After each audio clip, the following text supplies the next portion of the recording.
date is 12th December 1963 and as the Union Jack lowered and the Kenyan flag hoisted for the first time, this memorable day marks an end of an era of bitter struggle between native Kenyans and the oppressive British colonial administration.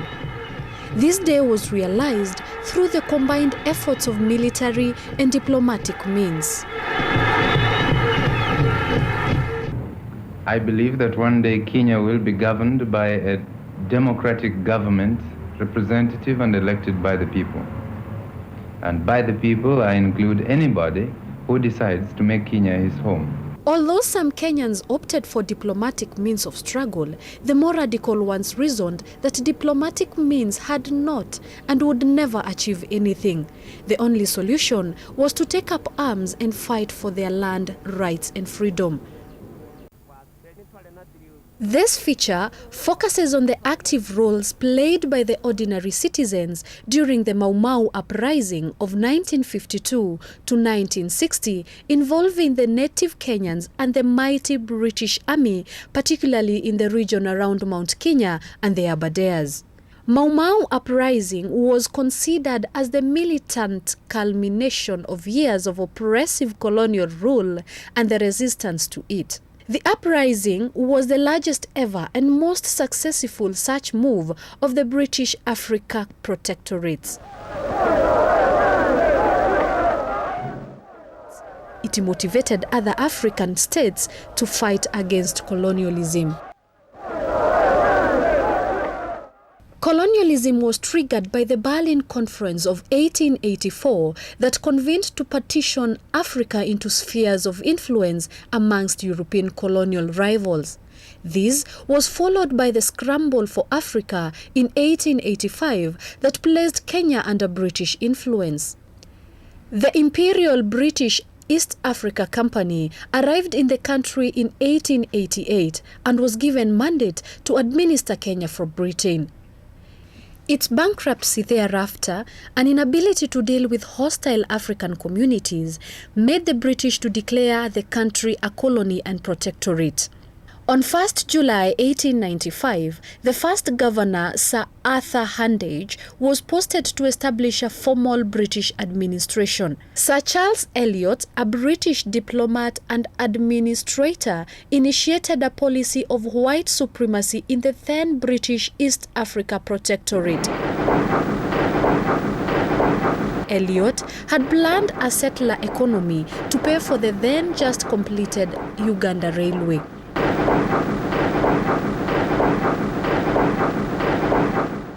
One could be mistaken to be in Britain then. The settlers did not waste time. They immediately started settling and displacing the indigenous communities. The settlers were determined to make a second Britain in Kenya.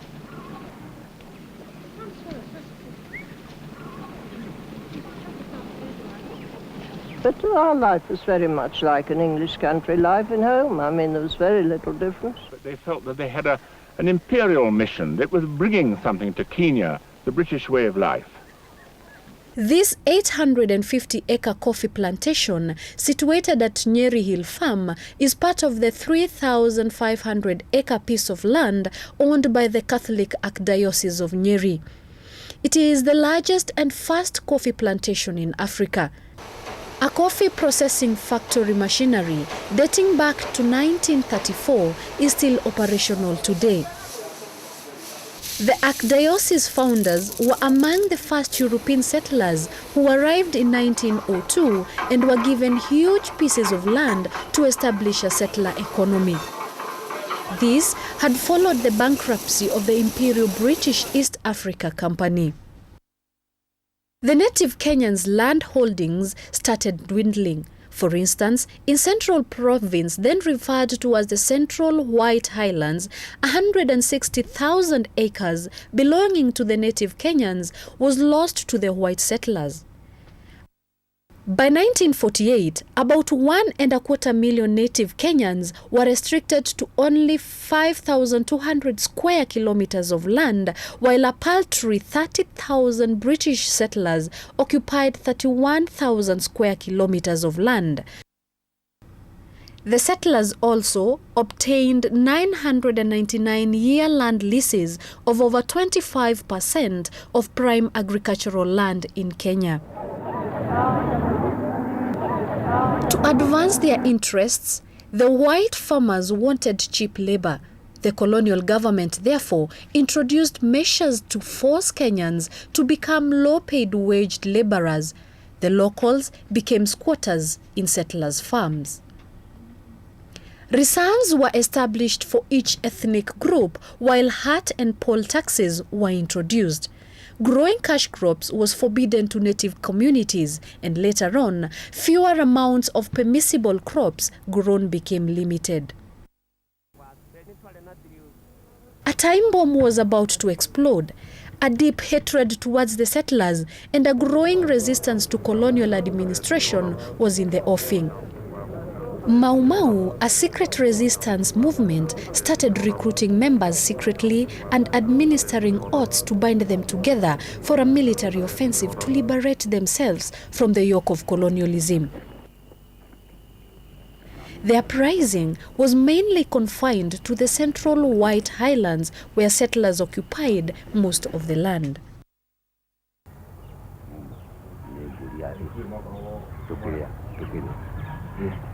Ni buria kora wete yetu ogori po aikara ha nyama leo kanengero kaloma ro hitage ogati kubura tirio kule tushiyako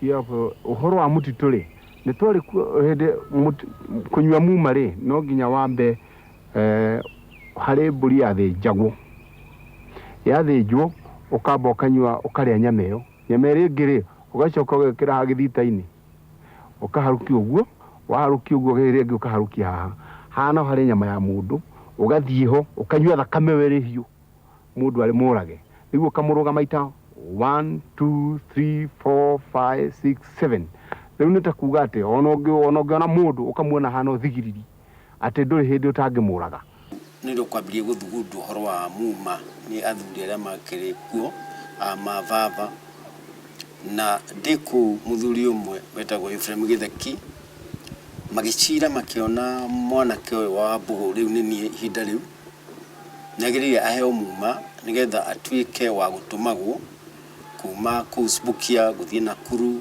Njoro, Warubaga, Tuli, Moro na nigetha hotaye gutwara maundu nginya Naivasha kuringana na kwenda gwo mundu ngihota gutwara ma reports ma uria mibango ya githie ya kuhe andu muma kana uria kwavangagwo andu aria makiri akuru kuri ithui anake makiri andu aria moimite bara-ini ya 1939 nio mavangagwo kwariria andu na nigetha anake mahote gucokaniririo na nigetha manyite undu ucio wa kuheo muma macoke magatuika arui ya bara ngikiheo muma ngigicoka ndakiheo muma niro riu ndatonyirio muma wa mbere gicoka ngiheo ungi wa keri wetagwo wa B baton na gicoka tugithie ria twabundithagio muma ucio wa keri B baton ni hari mundu umwe wetagwo Ngugi wana kuri wetagwo Surai oka kuturi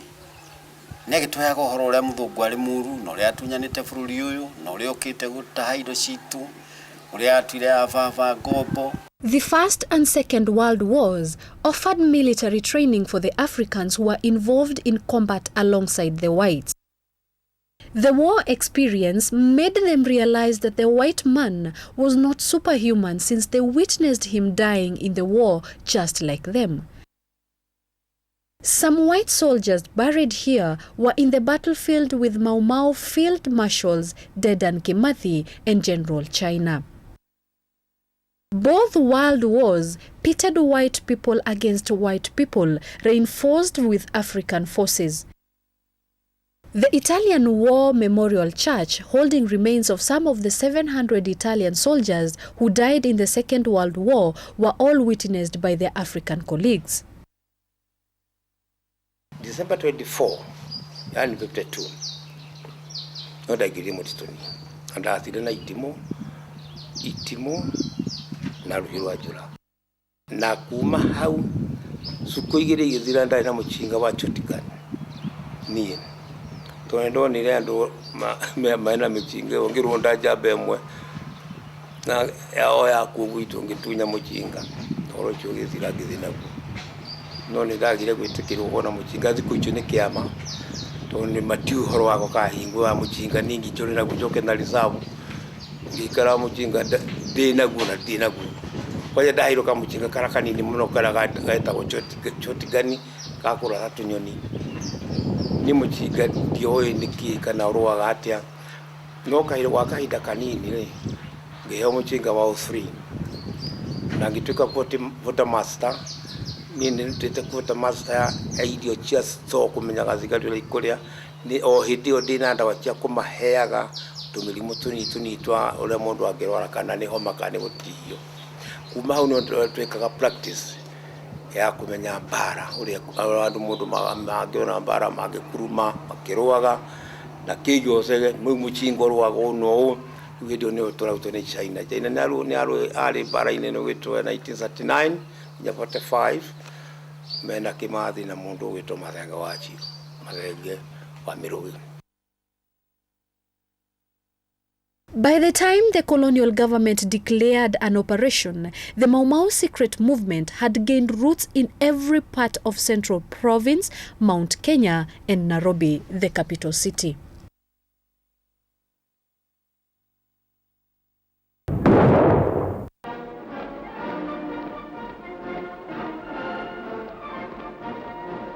The date is 21st of October 1952 and Nairobi citizens woke up to find a British Army battalion patrolling the city streets. A military operation dubbed Operation Jock Scott. New Governor Sir Evelyn Baring had the previous day signed an order declaring a state of emergency and requested for additional British military forces. This was prompted by the police receiving news that Senior Chief Warohiu had been shot at blank range by Maumau in Kiambu. This was followed by a series of murders of people considered loyal to the colonial government. In response, Britain sent 12 Royal Air Force Hastings aircrafts carrying an army battalion of Lancashire Fusiliers, which were flown in the previous night.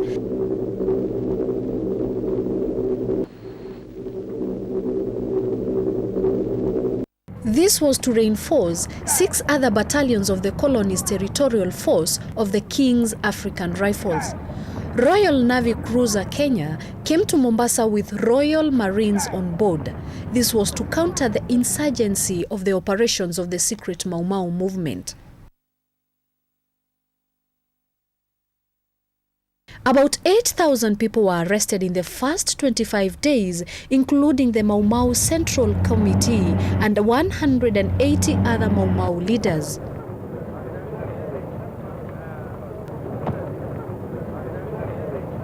This swap also arrested Jomo Kenyatta, the leader of the Kenya African Union, and others of the then famous Kapenguria Sikhs on suspicion of being masterminds of the Maumau movement.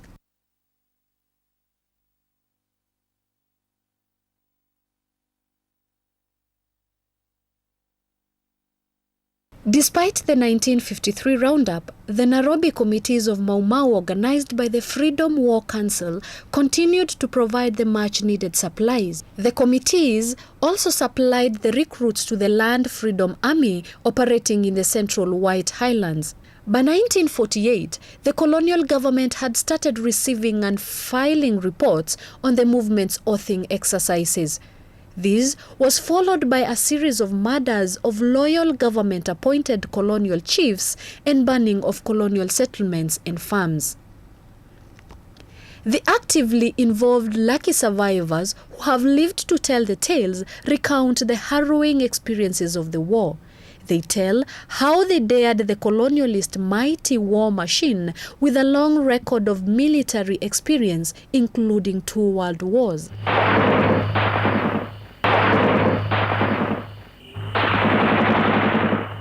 The brutal military force killed over 10,000 Africans in action,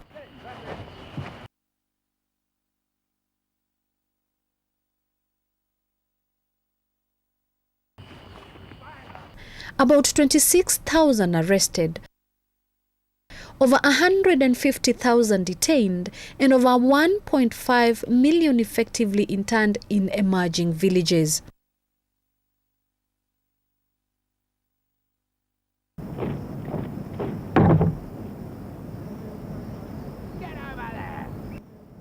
But the more they were killed, the more they were determined. They would resort to more indirect but effective warfare. Counter-retaliatory attacks were more brutal, accompanied by restricted movements that were used to monitor movements so as to cut links and supplies to forest fighters. Passbooks were also used to keep track of the migrating laborers and employment histories. Some of the contemporaries still retain passbooks, perhaps in remembrance of the bitter past. Some of them were left maimed for life, but this did not deter them from fighting on.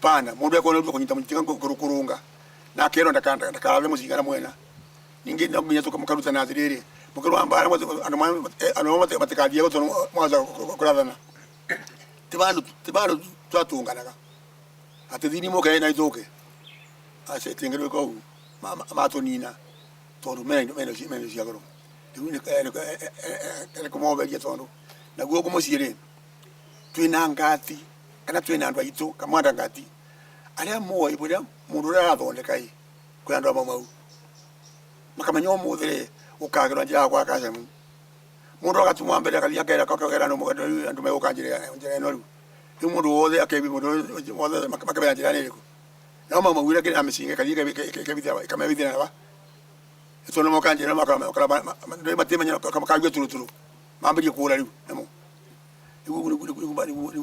bara ya kiro kwa na yarwa wanu ndo avina tondo twesire tika tukona tebiru nie ona mechi makona ni mona gati utebende ngatwa kwe gavina muzungu twali nake uteleta nake ni ona bino ngweria ni tiodondiri naki no mechi ya makwa mationa gabiyu matiwe kana matega nagerwa tukenya muzungu ni sendika na gabiyu chokie hindi mweginyitwo ni undu wa guthigana mundu muheani wa muma ngireho andu he gwitwo ihururu amuhoya ndareho tanyititwo turi andu kenda reto pataraini reto akitwa giethagwo tukinyitwo tukireho ihururu twareho ihururu ithu twikite turathwo mundu mwetagwo makari akigirwo akirathwo arathio ni gathungu getagwo gacaga ikara kwa tamariani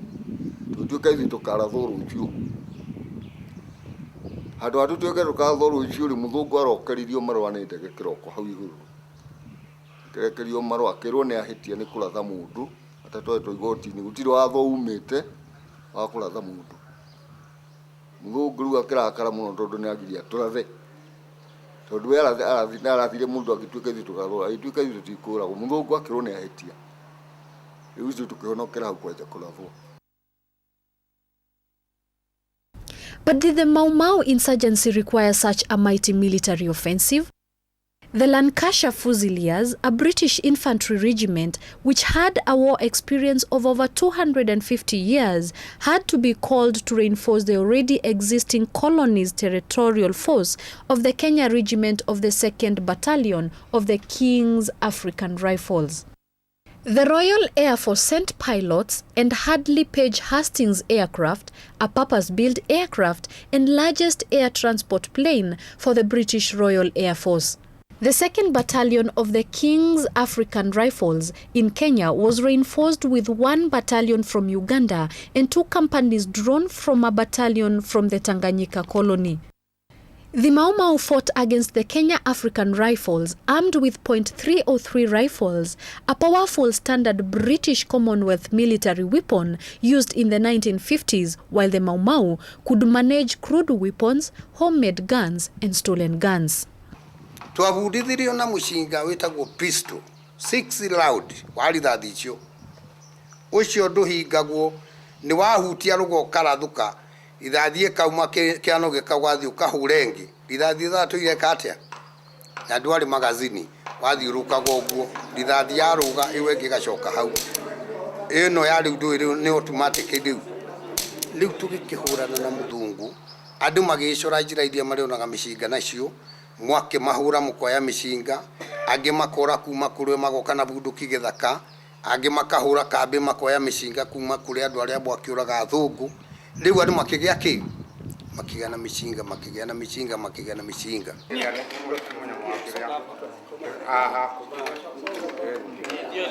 See how they demonstrate and identify the weapons they used with ease.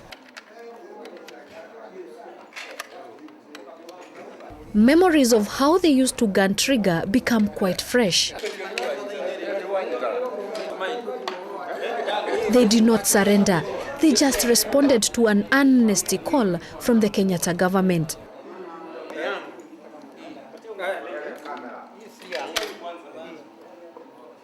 With reinforcement of homemade guns, they also constituted a major force to reckon with, and hence the justification for a major military force. For the Maumau fighters, being area residents, they knew the terrain too well. There were several caves distributed strategically deep in the forest, only known to the Maumau war veterans. These caves served as medical centers, kitchens, hideouts, and armory.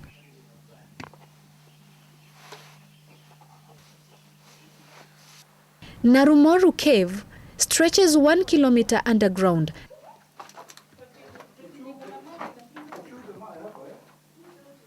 Once inside, one is sheltered from the air raids.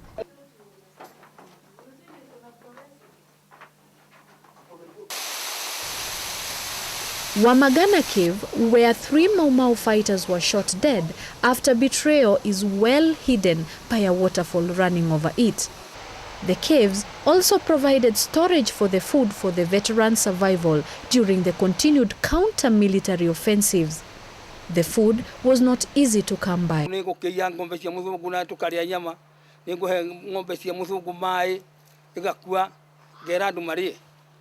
Riu ni ndigikua nyama nyingi iria ndaikuaga na matoo ya muthungu tondu ni ndirakama ni ndirariatha na ngahe andu ungiha chuba igiri uciamukie mai uhe ng'ombe ndiakua ire ringi nyama ithiathie ciahia cianda ciathira onawe gikeho mai mahiu ani na gachuba gikatari kumenyete ndikunyitwo ni anake kaita kuri imwana ketawe iria ina hinya nyite heo na hinya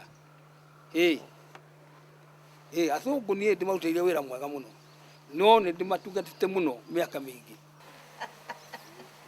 Not all were in the forest, but their participation sustained and witnessed the war in one way or another. Priscilla Wangoi Edward, now over 90 years old, vividly remembers how she used to administer prescriptions and drugs to forest fighters.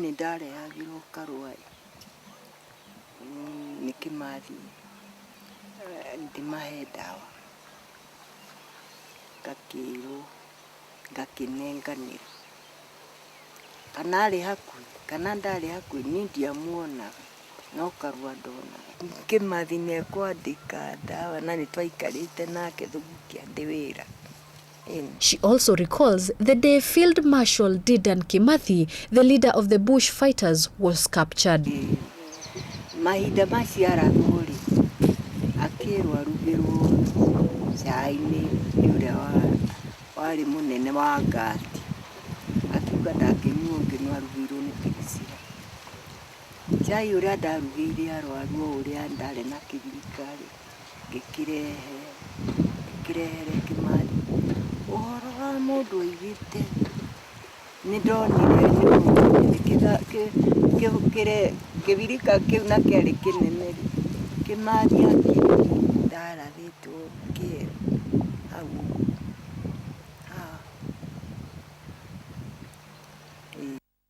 As the war intensified and zeroed into the core of uprising central management, the ordinary citizens' hopes were shattered by the capturing of the Maumau Field Marshal.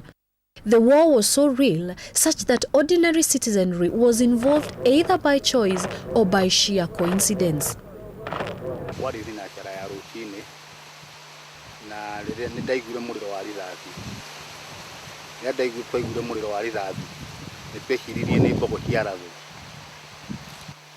Tugiuka tutengerete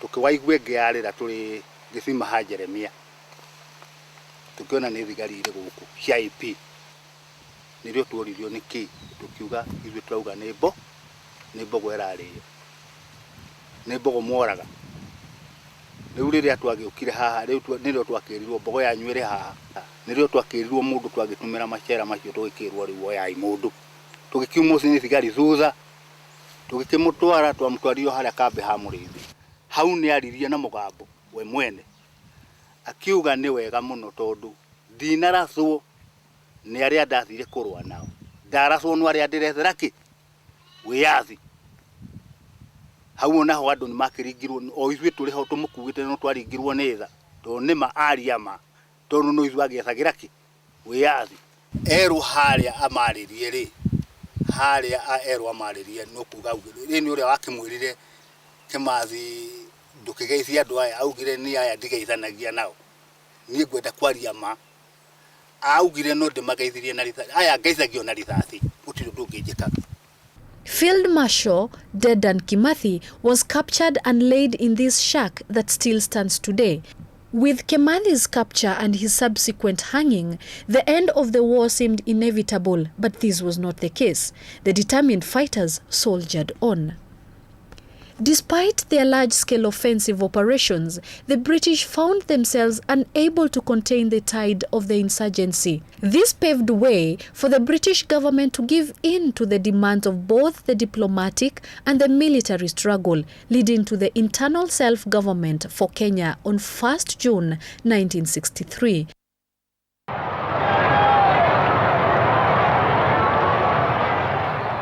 This date is constitutionally recognized as a public holiday and celebrated annually to date as Madaraka Day.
Mashariki hadi magharibi kote ni kuzuri,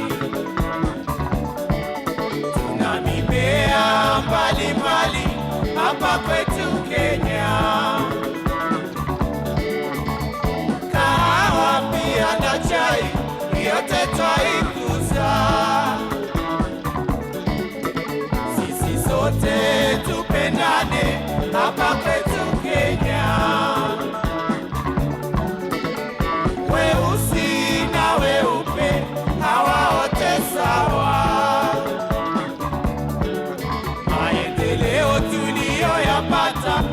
tujitawale, ni haki tujivunie nchi yetu Kenya. Nimekubali kuilinda nchi yangu.